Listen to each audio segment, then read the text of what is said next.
organic farming is steadily increasing. That's good. Pour parler d'agriculture et d'Europe à la jeunesse. Der Klimawandel erfasst immer weitere Teile der Welt. Farmers help us bring nature back and preserve biodiversity.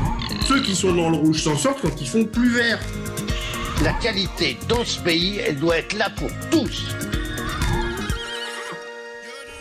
Allez, profitez, madame, c'est 2,5 euros. Ce dimanche matin, comme tous les dimanches matins, je me rends au marché. Mais depuis quelques semaines, j'emporte toujours un micro et mon enregistreur. En ce mois de mars, il fait froid, nous sommes encore en pleine crise sanitaire et pourtant, le marché ne désemplit pas. Bonjour. Et voici. Je réalise des podcasts sur le bio en Europe. Je peux juste vous poser la question, pourquoi vous achetez plutôt des viandes bio ? Parce que c'est meilleur au goût, parce que c'est mieux pour l'environnement, c'est mieux pour les animaux. Au niveau de l'Union européenne, on dit souvent qu'il faut des labels, il faut tout réglementer. Est-ce que vous avez l'impression d'être bien informé ? Je trouve qu'on est relativement bien informé. Mais après, tout n'est pas labellisé et on n'est pas obligé de... Dans le marché, moi, ça ne me dérange pas quand c'est pas labellisé. Parce que on sait plus ou moins à qui on achète et on peut avoir confiance. Si je vous parle de label européen, ça vous parle ? Vous en avez en tête comme ça ? Vous pouvez m'en citer ? Ça ressemble à quoi le label européen ? C'est une petite fleur avec des petites étoiles autour. Ouais, c'est une feuille avec des étoiles dedans. Ouais. Allez, pour qui encore 2,5 euros. Vous l'avez sans doute déjà aperçu, peut-être êtes-vous autorisé à la poser sur votre production agricole ou vous le cherchez en faisant vos courses. Ce petit logo qui ressemble à une feuille bordée d'étoiles.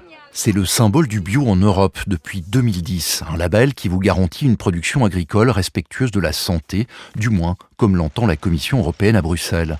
Si l'on en croit les sondages, vous êtes 56% à le connaître. Mais quelles sont les garanties pour le consommateur ?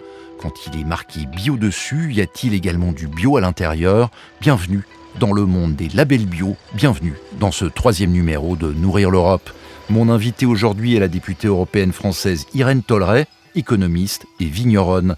Irène Tolleray, bonjour. Bonjour, merci beaucoup de m'avoir invitée. La première question est simple. Pour vous, le bio, c'est quoi ? Alors le bio, c'est un cahier des charges de production qui définit qu'un produit est fait avec certains produits et rien d'autre. C'est sans doute un des cahiers des charges de production des plus définis qui existent aujourd'hui au niveau de l'Union européenne.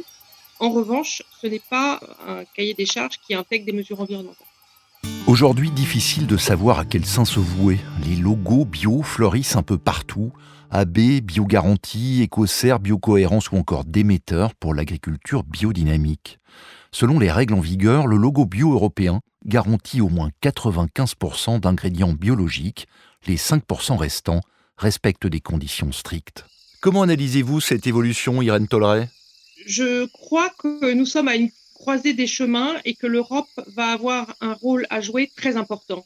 Effectivement, il y a beaucoup de petits labels ou d'allégations qui se développent, mais si nous n'arrivons pas à rétablir une vérité sur ce qu'il y a derrière ces labels, alors le risque, c'est que les consommateurs perdent confiance dans la totalité des labels. Donc il faut vraiment être très clair. Aujourd'hui, nous devons convaincre les consommateurs de la valeur ajoutée que ces produits apportent. Il y a encore beaucoup de consommateurs qui, du coup, ont un petit doute sur l'honnêteté des producteurs. On parle beaucoup des fraudes et aussi des doutes sur la qualité pour la santé ou pour l'environnement. C'est très important que nous ayons des contrôles renforcés pour éviter la fraude et aussi des contrôles produits réguliers sur la qualité des produits. Il faut vraiment aussi que ces contrôles soient renforcés sur la partie importation, puisque aujourd'hui, l'Union européenne ne se suffit pas en bio. Donc, nous importons beaucoup de produits bio. Il est vital que les produits bio que nous importons respectent la vision et l'attente que les consommateurs ont de cette agriculture biologique. Lorsqu'un marché est en pleine expansion, la fraude est fréquente et le bio ne déroge pas à la règle. Pourtant, les organes de contrôle et les bases de données sont bien en place. L'OFIS, le système d'information européen sur l'agriculture biologique, répertorie par exemple les autorisations concernant les ingrédients. Toutes les autorités de contrôle dans l'UE, de même que tous les organismes de contrôle chargés de l'équivalence. On y retrouve également la base de données de toutes les semences bio autorisées. Alors, comment organiser les contrôles à l'échelle de l'Union ? En pratique, ce sont les organismes de contrôle nationaux qui sont en première ligne. La réponse à votre question, c'est avoir des contrôles renforcés. Des contrôles physiques, mais aussi des contrôles documentaires. On a beaucoup de choses aujourd'hui qui sont faites sous forme numérique. Donc il faut vraiment qu'on ait un contexte de contrôle qui fasse qu'on puisse lutter contre cette fraude. Les types de fraudes qui existent aujourd'hui sur les produits bio, ça va être par exemple d'aller acheter des produits non bio dans un pays qui a un système de traçabilité différent des produits phytosanitaires et les utiliser sur des cultures bio. Donc on le voit, on a des statistiques et des traçabilités très claires là-dessus. Donc il est important que l'Union européenne accompagne les États membres pour mettre en place un suivi des ventes de pesticides de manière à ce qu'on n'ait pas cette possibilité-là. Le débat sur la question du label et de la garantie qu'il offre aux consommateurs est loin d'être terminé, tant à la Commission européenne que parmi les députés européens. Pour Benoît Biteau, agriculteur bio et député du groupe des Verts, le message porté par le label bio européen ne peut pas laisser de place au doute. Et moi, je suis producteur bio, je suis suivi par un certificateur indépendant qui vient 2 fois par an vérifier mes cultures, mes pratiques, qui fait des prélèvements de sol, qui fait des prélèvements de cultures et de récoltes quand elles sont livrées dans la coopérative, et qui fait que si on trouve des traces ou d'engrais de synthèse, ou de pesticides, ou d'OGM dans les sols ou dans les produits que j'ai produits sur ma ferme, ces produits ne restent pas dans la filière bio. Ils sont déclassés et ils rejoignent une filière qui n'est pas la filière bio. Donc quand vous avez le logo ou la feuille avec les étoiles de l'Europe sur votre produit, vous avez la garantie d'un produit qui n'a pas reçu ni sur la culture ni sur les sols de pesticides de synthèse, d'engrais de synthèse, d'un produit qui n'a pas utilisé d'OGM. Ça n'est pas un label commercial, c'est un signe officiel de qualité qui est très rigoureusement contrôlé par un organisme de contrôle indépendant. Et ce sont bien ces organismes indépendants qu'il faut soutenir. Ma prochaine interview est programmée avec un député qui était présent lors de tous les débats sur le nouveau règlement bio. Norbert Linz est le président de la Commission agriculture du Parlement européen. Il est originaire du Bade-Wurtemberg, un land allemand qui compte déjà plus de 4500 exploitations en bio sur près de 14% de la surface agricole. Vous avez une garantie élevée parce que nous avons tout simplement des normes élevées dans l'Union européenne. Je me permets de mentionner ma région d'origine, le Bade-Wurtemberg.